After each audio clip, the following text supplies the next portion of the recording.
Escuchas sectorfm.com. Master Mix.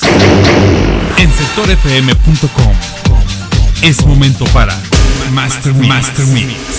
Más de una hora de música mezclada con lo más in de las esencias bailables.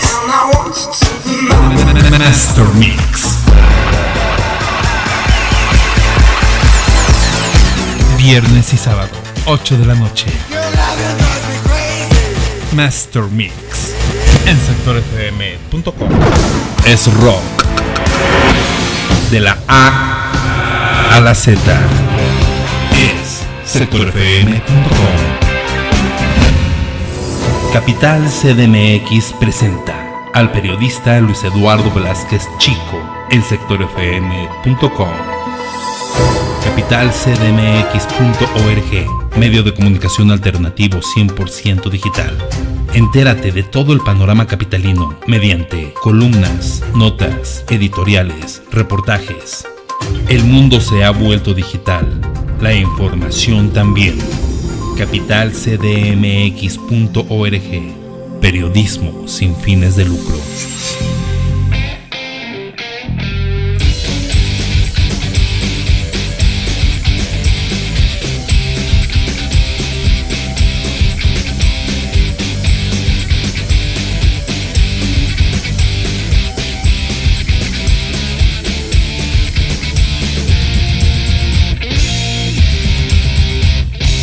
Pues ya estamos de regreso aquí en sectorfm.com y como se los había adelantado hace unos minutos, el día de hoy, bueno, pues tenemos el privilegio de nueva cuenta de poder platicar con nuestro colega y amigo. Él es director del portal de noticias Capital CDMX, abogado y que bueno, pues anda en todos los espacios habidos y por haber. Eso nos da muchísimo gusto. Ahorita vamos a platicar de ello y que aparte están cumpliendo 11 años, ya no nos dio el chance de felicitar, pero están cumpliendo ya también años Capital CDMX. Está con nosotros Luis Eduardo Velázquez Chico. ¿Cómo estás, amigo? Buena tarde, bienvenido a tu casa aquí a sectorfm.com.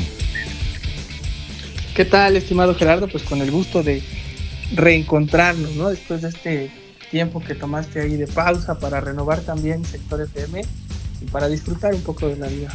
Sí, amigo, pues muchas gracias. Está esta renovación de nuestra página, ya están muy seleccionados todos los audios, ya es una digamos accesibilidad más pronta para el usuario. Entonces bueno, pues ya estamos ahí muy por temas, muy por contenidos. Entonces bueno, pues ojalá que puedan seguir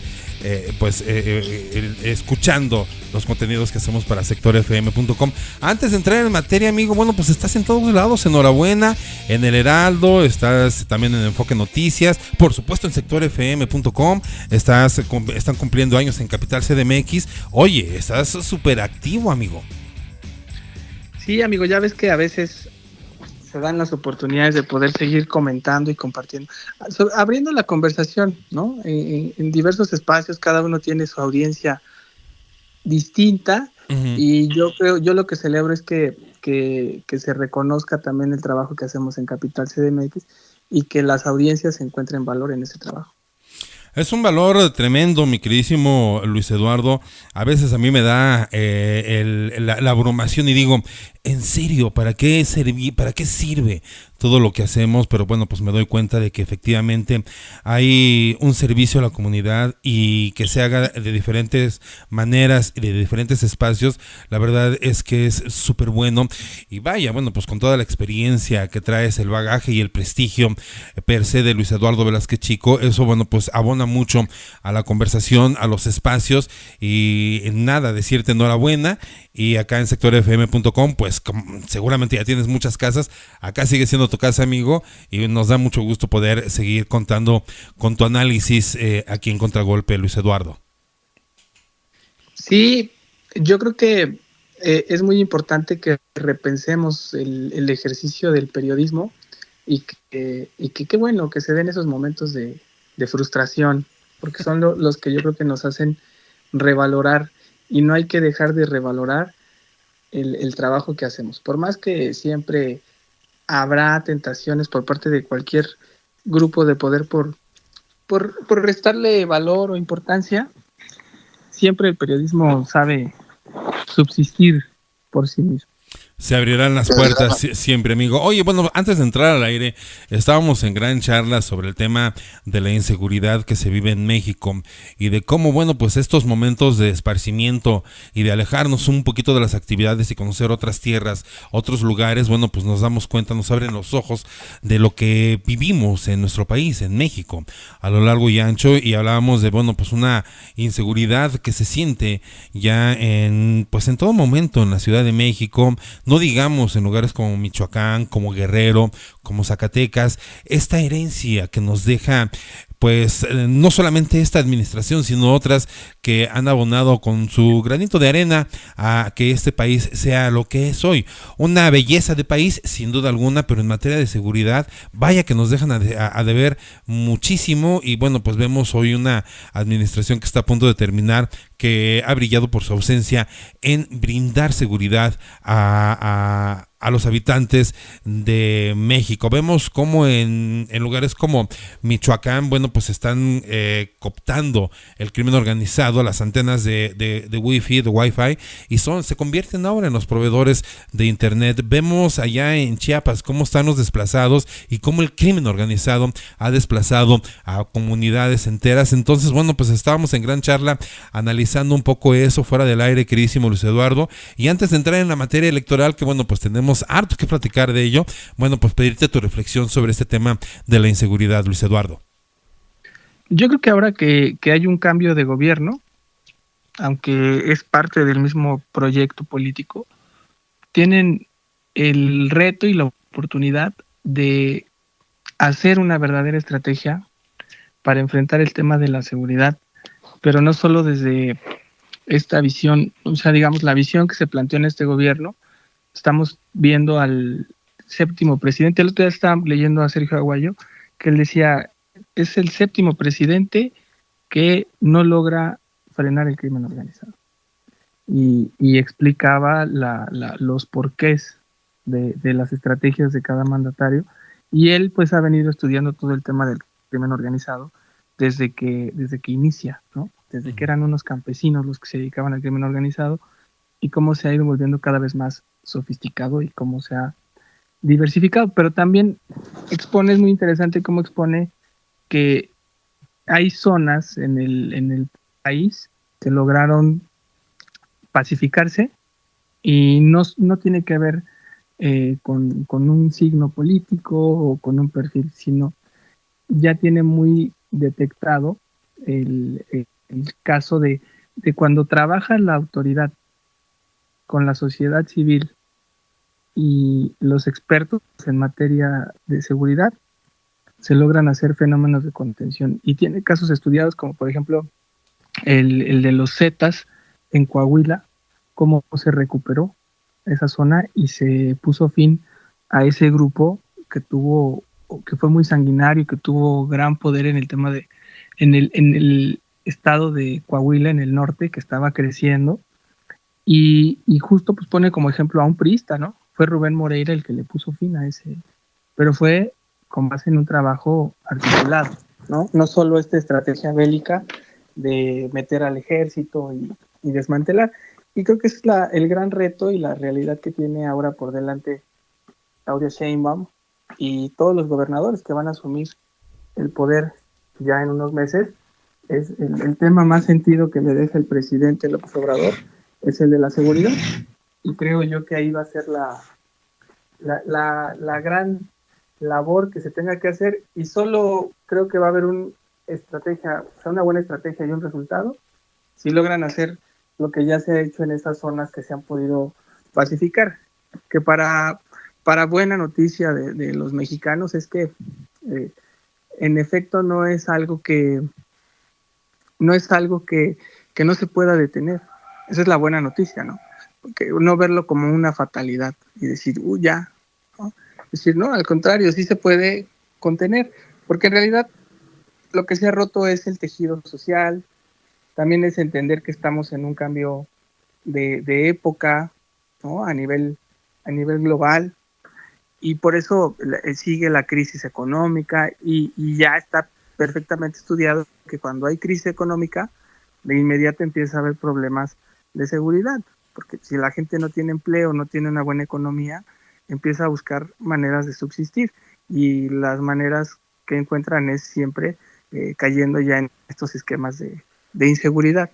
Y por eso yo creo que es donde sí tienen una gran oportunidad, por ejemplo aquí en la ciudad, con este proyecto que plantea Clara Brugada de las utopías y de empezar a restablecer el tema del tejido social, puede resultar interesante siempre y cuando se articule con una buena estrategia, ¿no? Que no sea la clásica estrategia que se tenía antes, solo como de pactar con los grupos, porque eso lo único que hace es que siga prevaleciendo y siga habiendo zonas que son ya casi un autogobierno.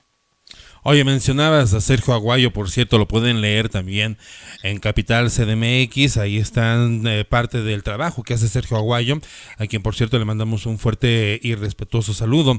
Amigo, bueno, pues este asunto de lo que queda de ver, uno de los puntos que queda de ver la administración de Andrés Manuel López Obrador, y que lo cacareó mucho, lo dijo, lo puntualizó, incluso él mismo dijo que no había democracia sin un país pacificado, y hoy por hoy vemos que este sexenio es el sexenio que más muertes ha dejado, y superando tremendamente a Enrique Peña Nieto, y no se diga a Felipe Calderón.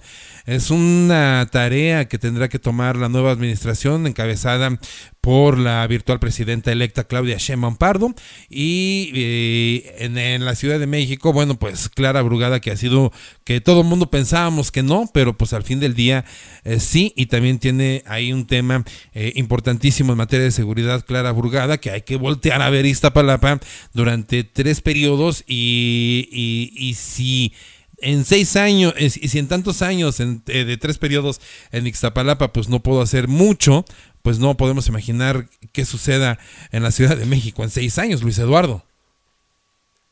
Sí, mira, yo creo que estamos ante un panorama muy complejo en materia política, porque implica yo creo que una gran reflexión como sociedad de qué es lo que se está haciendo bien y qué es lo que se está haciendo mal, para poder encontrar los equilibrios.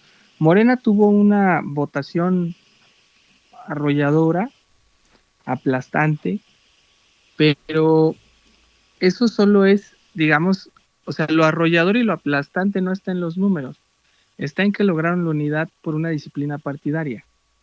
Pero si revisamos con frialdad los números, pues encontramos que es muy alto el rechazo al gobierno actual y a la propuesta que gana. Es decir, la oposición logró reunir una votación como de 2.1 millones de votos en la ciudad para la jefatura de gobierno, y Clara Brugada se quedó en los 2.8, 2.9. Estamos hablando de ahí de una diferencia de que es muy, o sea, es valiosa, es una diferencia, ¿no? Pero tampoco es tan drástica. Sí, o sea, a ver, estás diciendo, o sea, no, o sea, el triunfalismo del 2018 fue porque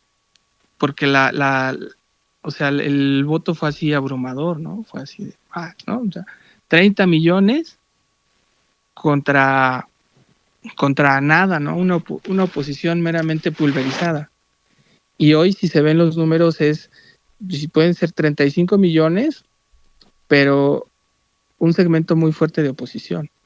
Y aquí en la ciudad se ve muy claro, te decía, pues 2 millones, pues ya estás hablando no del 50%, pero sí traes sí, digamos que de la gente que participa y que toma las decisiones, que estamos hablando de unos 5 millones y medio, de un padrón de 7 millones y de una población de 9 millones, pero ya total, ¿no? Con niños o con gente que no vota, estás hablando que el 50% no está a favor. Y yo creo que eso explica mucho por qué Clara Brugada e incluso la misma Claudia Sheinbaum han encaminado un discurso en favor de la reconciliación, porque ellos no se pueden engañar, y creo que incluso aquí en la ciudad yo lo que puedo platicar con algunos líderes de Morena de cómo explicar, ¿no? Porque la pregunta es, oye, ¿cómo explicas este triunfo? Y algunos me han dicho, mira, en realidad pues sí hubo una campaña de miedo de ambos bandos, en el que a Morena sí le pesó en algún momento ya muy cerca al final de la elección el pensar que iban a perder la Ciudad de México. Y eso los hizo unificarse, movilizarse, dejar al lado sus grillas, sus conflictos y decir o jugamos todo o perdemos todo. Y se unificaron por una ambición. Y hubo mucha disciplina ahí partidaria, operación también pues, del presidente, de la presidenta electa, con todos sus actores para afinar a todos esos grupos que no estaban a favor de votar por Clara Brugada para que votaran. Y fue más allá incluso, porque ya también haciendo revisión de los números, se encuentran algunas zonas, por ejemplo, donde se ve que el voto del priismo y del perredismo se orientó hacia Morena, y eso habla pues de traiciones al interior de la oposición. Y que obvio es claro, eso pasa en las elecciones, pues que al final hay muchos que al final van y pactan con algún candidato y entregan su votación. Y aquí lo que estamos viendo es que pasó eso de perredistas y priistas. Entonces, tampoco es que Morena digas, ojalá eso fuera, ¿no? Que de verdad se sintiera este ánimo de que sí, claro, la gran mayoría está contenta, ¿no? Creo que eso es a lo que aspiramos todos, tener un gobierno en el que todos estemos contentos porque decimos, vamos muy bien, ¿no? O sea, qué bueno que siga el proyecto que está porque le está dando estabilidad al país. Y aquí yo siento que lo peligroso es eso, que es engañoso, ¿no? Oye, ganaron con una gran fuerza, quiere decir que entonces tienen todo el país. Si revisas bien los números, ganaron con contundencia, pero traen una base en contra fuerte. Y eso, pues es una mina de oro para quien pueda asumir ese liderazgo. Aquí lo lamentable es que quienes se perfilaban como líderes se desaparecieron el día de la votación, ¿no? Y la oposición quedó huérfana y con sorpresas como ya que ni tan sorpresas, pero ya como esto de que se extinga el PRD, que fue el partido que le cambió el rostro aquí a la ciudad. Y ese tipo de cosas son los que yo creo que invitan a la reflexión. Y será muy sano que también quienes lleguen ahorita al poder entiendan que no están llegando así como con esa con ese gran recibimiento que tiene el triunfador, ¿no? Ellos lo saben, hacia adentro lo saben. Y hacia adentro saben que o pueden mantener esta unidad y seguir creciendo, o pueden empezar a romper lanzas y hacer que esto se vuelva todavía más caótico de lo que ya es. Oye, Luis Eduardo Velázquez Chico, director del portal de noticias capitalcdmx.org. Hoy te leo atento en Contragolpe y el análisis que haces hoy en Contragolpe tiene que ver justamente con la unidad de Morena y con el tema de asegurar lo ya ganado en estas elecciones con miras a las elecciones intermedias. A mí me parece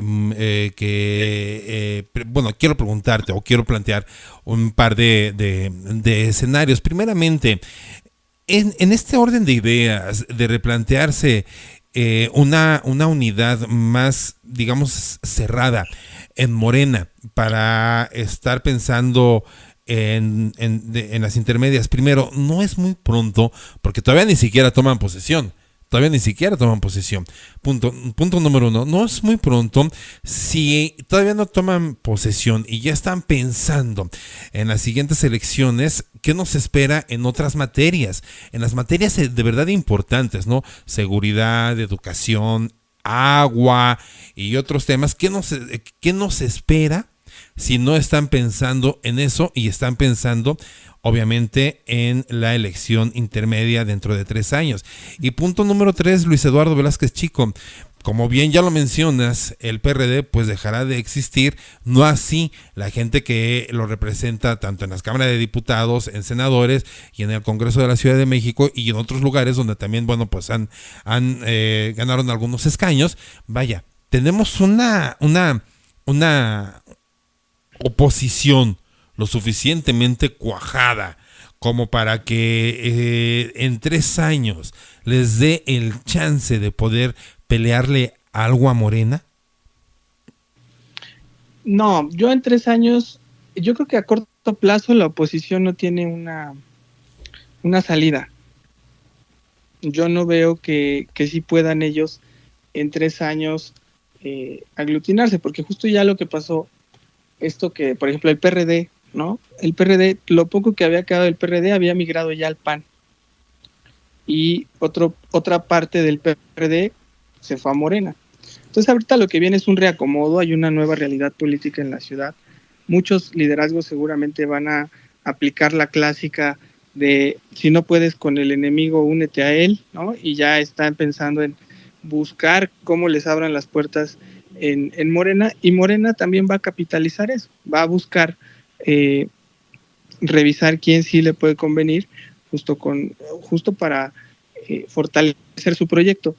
Hay que decir algo que también es muy importante. Podemos estar cualquier persona inconforme con el gobierno, porque eso es como lo más natural, ¿no? En México, en la política, siempre hay inconformidad con el gobierno, porque pues, un gobierno no puede llegar a gobernar para todos. Lo intentan a veces, pero nunca pueden, ¿no? Y se concentran siempre en sus segmentos, justo con esta lógica de quién me va a dar el triunfo en la siguiente elección. Y llegan y ya están pensando, no, pues ahorita ya están pensando en el 27 y en el 30. Es triste, pero sí. es una realidad. Aunque tampoco pueden hacerlo con mucha claridad porque hay que esperar. Ahorita, si se consuma lo que está establecido, que es este famoso plan C, pues vamos a ver un cambio tremendo, ¿no? Claudia también está hablando de hacer la, ¿cómo le llama? Eliminar los plurinominales,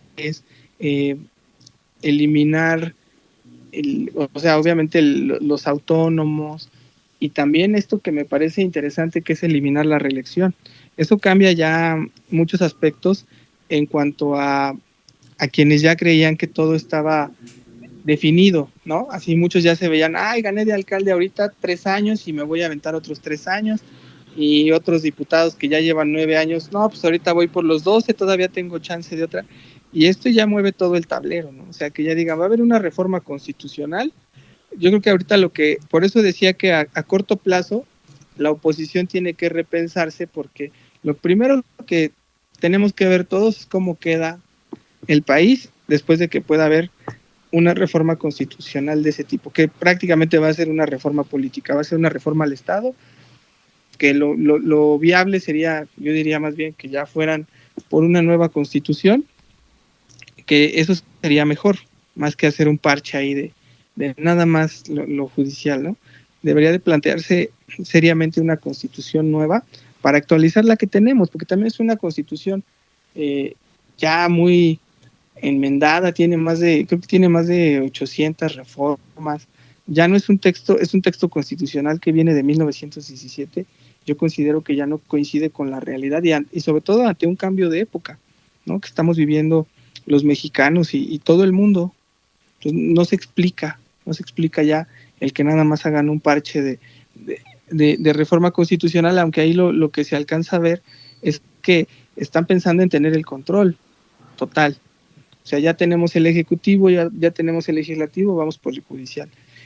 Y eso es lo que se vuelve muy complejo, que lo que tiene que hacer México para poder avanzar, desde mi perspectiva, es entrar en una nueva conciencia de qué país queremos, para que a partir de un documento como una constitución se pueda plantear un programa nuevo y decir, hacia allá vamos a avanzar. Y entonces sí, ahí ya las voluntades se vayan sumando sobre este proyecto me parece bueno, este no, porque incluso los partidos políticos, lo decíamos, o sea, ¿tú a quién ves como posibilidad de oposición? No, pues la a verdad, nadie. O sea, no hay, ¿no? O sea, tú dices, esa fue la gran debilidad de la alianza, ¿no? O sea, tú decías, oye, pues, por eso decía que ganó el miedo, porque a la gente le fueron a decir, va a llegar el PRI de antes, el PAN de antes, que nunca te dio nada, y te va a quitar lo que nosotros te hemos dado, que es tu renta básica para que puedas sobrevivir.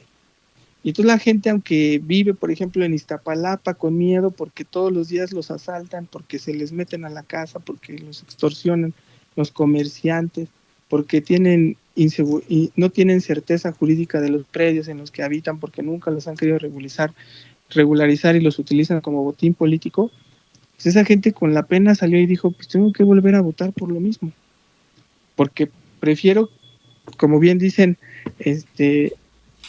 malo por conocido que bueno por conocer. Y dijeron, oye, ¿y qué me ofrece la oposición?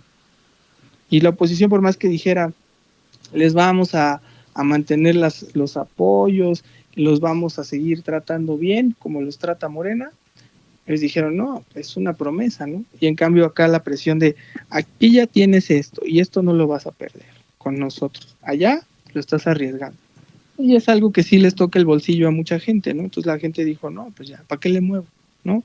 Y lo que no se dan cuenta también es que mientras no sigamos en una buena reflexión de qué queremos, pues este es el cuento de nunca acabar, ¿no? Que siempre sigamos, como un ejemplo que yo le pongo a la gente para que lo entienda de manera más clara es el metro, ¿no? O sea, a cambio de que no te lo suban a 6 pesos, a 8 pesos, pues que esté así jodido. O sea, ese es no, pues así feo lo quiero, pero así, casi que se quede.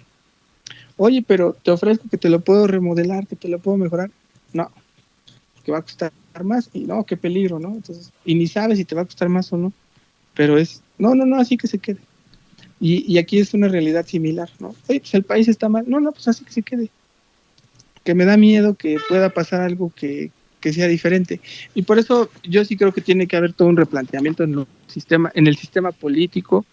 Y qué bueno, pues a ver, es como el Poder Judicial. ¿Cómo podemos defender al Poder Judicial cuando sabemos que sí está también inundado de corrupción, que durante muchos años las familias de los jueces, de los magistrados, de los ministros han hecho jugosos negocios? Sí, que dices, pues tienen una técnica impecable para resolver los asuntos, estudian, es gente que se prepara, sí, pero también hay corrupción, ¿no? Este modelo de que para poder entrar al Poder Judicial se tiene que cumplir con muchos méritos y hacer exámenes que se manipulan o que se compran, y cuando revisas ya empiezan a revisar y a salir a flote ahí que, no, pues que tal magistrado tiene a toda su familia aquí viviendo del Poder Judicial. Y dices, bueno, pues claro que todo eso se tiene que reformar. O que ahora tienen ya falsificadas sus tesis. O que sí, o sea, a ver, o sea, es un desorden también ese poder. Y siempre ha sido, o sea, yo creo que también es positivo que nunca hubo un gobierno o un presidente que se atreviera a tocarlos. Siempre los mantuvo como intocables, ¿no? Así de, no, pues es el Poder Judicial. Nadie se va a meter con el Poder Judicial. No los toquen. Y yo digo, bueno, yo creo que ya estamos además en un cambio generacional que sí aspira a que algo nuevo suceda. No sabemos si va a ser mejor o peor, pero por lo menos está la posibilidad de que se dé ese debate, ¿no? Y creo que se va a dar hasta en el ámbito de los partidos políticos y todo. O sea, o sea, ¿qué va a pasar con el PRI? El PRI también ya no aguanta otra elección, va a desaparecer. Y más sería histórico, ¿no, amigo? Pues así como acá es histórico en la ciudad que desaparezca el PRD, ¿no? Claro. Pero ya no tiene, es que un priismo que ya no tiene cabida, amigo. Yo no veo a nadie de los que están ahorita en la clase política queriendo regresar. Sí se puede dar, fíjate que sí se puede dar, pero con un programa, que esa es la gran debilidad de la oposición. O sea, tienes a 3 grupos, que en este caso era PAN, PRI, PRD, sumados por intereses. No tienes un proyecto. En cambio, Morena tiene un proyecto político que le puede gustar a la gente o no le puede gustar. Incluso hay mucha gente que vota por Morena, pero ya cuando conocen su proyecto dicen, ay, como que no me gusta, me da miedo. Pero tienen un proyecto. Y es un proyecto que desde hace más de 20 años vienen defendiendo desde el interior del PRD, o más, 30 años, o sea, desde el 88, vienen defendiendo ese programa, ese proyecto. Y ahí está. Y es un proyecto que tiene bondades, pero hay otras cosas que sí pueden ser, o que nos pueden parecer regresivas, sobre todo lo que tiene que ver con las libertades. Oye, amigo, aunado y ya para dejarte ir en esta tarde de miércoles, que ha sido un verdadero placer platicar contigo, amigo. Pero bueno, pues esa es una parte, ¿no? Y yo lo veo como como una complicidad, si tú me permites la expresión. Por una parte está lo que puede hacer el gobierno con las promesas, con las propuestas, con las modificaciones, con todo eso, ¿no? Pero como ciudadanía también somos corresponsables del México que tenemos. Somos corresponsables en su totalidad. Entonces, como ciudadanía, vaya, hay que replantear. Uno de los temas que planteó Andrés Manuel López Obrador con esta política de abrazos, no balazos, fue la refundación, según esto, la refundación de o la propuesta de encaminar a los jóvenes hacia un mundo educativo en el que vemos un mundo educativo que pues no tiene mucho futuro, que digamos está en pañales, pero vaya. Yo me acuerdo que hace algunos ayeres estaba todavía las clases de civismo en la secundaria. Hoy, bueno, pues se ha reformado el sistema educativo y lo que vemos son profesores, por lo que hemos visto la semana pasada aquí en la Ciudad de México, bueno, el último mes, ¿no? Plantones aquí, plantones allá, marchas aquí, marchas allá. La ciudadanía tiene un papel importantísimo y corresponsable de la situación que tiene México. Si bien tampoco es que existan muchas oportunidades, sobre todo al interior de la República, vaya, estas van disminuyendo conforme se alejan del centro de la ciudad de la República Mexicana. Tampoco es que haya tanta propuesta, pero ¿qué se hace para llegar a esos lugares en donde no existe una educación per se y la gente pues no hace lo que tiene que hacer porque sus necesidades primarias los tienen sujetos de, digamos, pues de las partes más terribles y tienen que salir a satisfacer sus necesidades más básicas, Luis Eduardo? La corresponsabilidad ciudadana, ¿cómo activarla para que hagamos lo correcto y lo que nos toca hacer, amigo?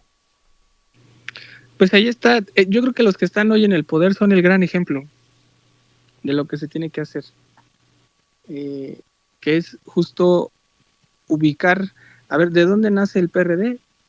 El PRD nace de una decisión del PRI, donde se juntan las izquierdas que planteaban un modelo político y que cuando vieron que ya era un hiperpresidencialismo, que estaba coartando muchas libertades y que a su vez no estaba resolviendo los principales problemas como la seguridad,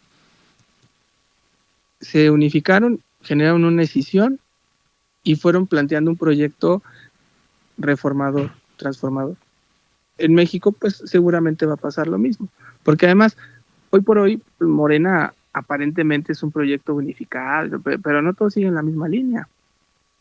O sea, nada más volteemos unos 6 meses antes y teníamos a un Marcelo Ebrard diciendo que habían utilizado el Estado y no para imponer a una cala presidenta, ¿no? Uh-huh.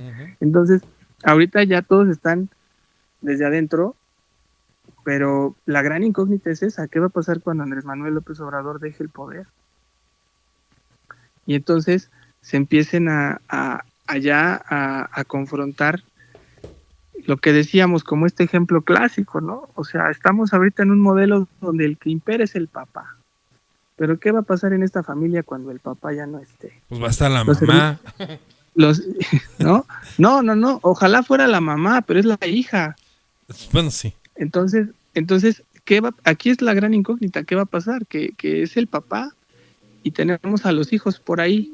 Por ahí está Monreal, por ahí está Marcelo, por ahí está Dan, por ahí está pues, la misma presidenta y muchos otros actores importantes que tienen visiones distintas del ejercicio del poder, que no sabemos si ahí va a empezar a haber ese tipo ya de conflictos cuando el papá ya no esté. Y empiece la revolución de los hermanos, de que es la historia de los grandes imperios que así caían, ¿no? O sea, los imperios de que el rey en las ciudades antiguas, el rey le tenía que entregar el poder a este emperador y a veces hasta entre los hermanos se empezaban a matar por corajes que se generaban de que es que el hermano eligió al hermano menor y el hermano mayor se enojó porque él creía que tenía que ser el elegido. Y pues está en la historia hasta con Caín y Abel, no, o sea, en las grandes escrituras, eso es lo que yo creo que está por verse y hay que ver qué pasa en este país. Y a partir de ahí sí pensar ya en cómo va a caminar. Vamos a ver si, por eso decíamos, es muy loable que haya un proyecto que tenga proyecto y que se esté consolidando, porque al final el ser humano tiene una gran característica, que es que se sabe adaptar a la situación. Entonces todos estos que agarran y empiezan con un ánimo muy fatalista de que no, el país se va a convertir en Venezuela y lo va a controlar totalmente el crimen organizado y va a desaparecer. Dices, pues esa es una posibilidad, pero dentro de esa posibilidad habrá mucha gente que se adapte y entonces desde adentro otra vez empiecen a modificar los cambios. Oye, pues ahí está Haití, ¿no? Con lo que está, cómo está la situación que tiene hoy por hoy Haití de las pandillas que están controlando el país. Allá hay nueva administración, entonces, pues mira, tú dirás fatalistas, pero ejemplos, pues hay, amigo. No, y por eso te decía que tienen que ser muy, muy mesurados quienes hoy tienen el poder, porque en cualquier momento se les revierte, ¿eh? O sea, ahí está El Salvador. Uh-huh. El Salvador, yo recuerdo que en 2016 tenía el poder el Frente Nacional, ya se me olvidó su nombre, pero era la izquierda la que tenía poder. Y estaba en un momento de polarización así como el que México tiene, ¿no? ¿Y a quién le abrieron paso? A un Bukele, que es, que es así el brazo de la derecha conservador. ¿Y qué llegó a hacer? A pacificar todo. O sea, El Salvador ya era un país que estaba inundado de criminalidad. Daba miedo caminar por sus calles porque decías, esto ya es, o sea, es crimen organizado. Eran las maras de un lado y del otro atacándose. Y ve qué ha pasado con la llegada de este personaje. Pero ¿quién generó la llegada de ese personaje? Sí, claro. La misma gente. Los salvadoreños se unieron y dijeron, ya hasta aquí. Y empieza la situación de nuevo. Entonces, México, además, hay que recordarlo, es un país que siempre se une ante las tragedias. Yo creo que hoy le dieron un gran voto de confianza al proyecto actual, porque confían mucho en, no solo que confíen, sino que le tienen un gran cariño a Andrés Manuel López Obrador, porque ha hecho lo que nunca nadie hizo por ellos, que fue darles una renta básica, y creo que eso lo tienen muy claro. Y él lo ha sabido fidelizar porque pues tiene una secretaria del bienestar que les ha establecido muy bien esa parte de tengan aquí lo que les está entregando el señor presidente porque esta es nuestra gran lucha. Primero los pobres y como usted es pobre, aquí está su dinero. Y eso nunca lo había hecho nadie. El PRI daba dádivas, el PAN nunca los atendió y estos sí llegaron con un compromiso claro en un gran segmento que cada vez crece más, que es el de los pobres. Y así, aquí está, y es para ustedes, ¿no? Entonces, ¿cuándo esto se va a empezar a desmoronar? Pues cuando empiece a fallar la inversión, y entonces ya no alcance para darles a ellos, porque entonces ahí sí van a decir, oye, ¿qué pasó? ¿No? Oye, pero ya pidieron préstamo, ya estamos otra vez de nueva cuenta endeudados, amigo. Pues vamos a seguir endeudados porque por eso te digo que todo tiende a... Es como si agarras una empresa que está en quiebra y tú haces empresa productividad. La empresa tarde que temprano ya no va a tener recursos y ir a la quiebra. Definitivamente, claro. Por eso yo creo que es el gran riesgo que ahorita ya tiene el país. Que por un lado está el momento esperanzador, ¿no? De decir, hay estabilidad política y entonces dices, pero esa estabilidad política se tiene que traducir en estabilidad económica. Y si esa estabilidad económica se mantiene, puede haber los cambios. Pero el problema es que si esa estabilidad política se derrumba, pues se va a derrumbar la parte económica, y si se derrumba la parte económica, ya no va a haber de dónde sostener lo que le da vida a tu proyecto. O sea, y te voy a poner el ejemplo más claro que se vive aquí en la Ciudad de México. Si tú ves el mapa de la ciudad, así como quedó, está justo en lo que se le llama, está dividido justo por lo que se llama el cuerno de la abundancia, así le dicen los perredistas, así le decían los perredistas, porque justo es ese cuerno el que hace subsistir toda la ciudad. Y estoy hablando de que es donde se concentra la clase media y la clase rica. Coyoacán, arribita Benito Juárez, un poquito más arriba Cuauhtémoc, ahí a la izquierdita tantito Miguel Hidalgo y luego baja Coajimalpa. Ese es el famoso cuerno de la abundancia que desde que el PRD detectó muy bien que era el que le alcanzaba, que mientras ese cuerno de abundancia esté pagando impuestos y esté generando lo que generan año con año, alcanza para que toda la ciudad siga caminando. Con sus déficits y sus problemas, como que el metro no funciona, como que en zonas no hay agua, pero para que funcione, para que la gente tenga su dinerito, su renta y esté caminando. Pero el día que eso se caiga, están poniendo en riesgo todo el proyecto que hoy está cimentado, que es el de Primero los Pobres. Pues queridísimo Luis Eduardo Velázquez Chico, agradecerte este reencuentro, retomar estas actividades aquí en sectorfm.com. No sabes cuánto te lo aprecio, te lo agradezco infinitamente. Gracias por tu voto de confianza, amigo. Y bueno, pues invitarte, reiterarte la invitación para poder más adelante seguir platicando de estos temas que sí nos llevan definitivamente a la reflexión, nos llevan al análisis y evidentemente al examen de conciencia que todos tenemos que hacer como mexicanos para entender dónde estamos parados, qué hacemos donde estamos parados y el futuro donde queremos estar parados. Así que, queridísimo Luis Eduardo Velázquez Chico, agradecerte infinitamente, reiterarte la felicitación por tantos años de informar a través de capitalcdmx.org y obviamente, bueno, pues invitar a nuestra audiencia a que te vea y te escuche, no solamente en capitalcdmx.org y en sectorfm.com, sino también en Enfoque Noticias y también en El Heraldo Televisión. Amigo, muchísimas gracias y bueno, pues seguiremos en contacto. Tus redes sociales, Luis Eduardo. Sí, amigo, pues con gusto seguir conversando, porque además hay que seguir insistiendo en cómo la ciudadanía puede ser proactiva. No se vale solo estarse quejando, sino hay que también dejar esa apatía. Y así como se movilizaron por el miedo, pues ahora que sea, en lugar de miedo, el querer darle más valor a la ciudad y al país que tenemos. Y pues en mis redes está como Luis Eduardo Velázquez, así en Twitter, en X me encuentran como Luis Velázquez C, y en TikTok también, y en mis demás redes como Luis Eduardo Velázquez, y a Capital CDMX pues lo pueden encontrar así como Capital CDMX, solo en X como Capital MX-bajo. Ya estás. Pues amigo, agradecerte infinitamente y bueno, reiterarte la invitación y estaremos en contacto, amigo. Claro que sí. Un abrazo a ti y a todo Sector FM. Gracias, Luis Eduardo Velázquez Chico, director del portal de noticias capitalcdmx.org, aquí en esta tarde de miércoles en sectorfm.com. Capital CDMX presentó capitalcdmx.org, medio de comunicación alternativo 100% digital. Entérate de todo el panorama capitalino mediante columnas, notas, editoriales, reportajes. El mundo se ha vuelto digital, la información también.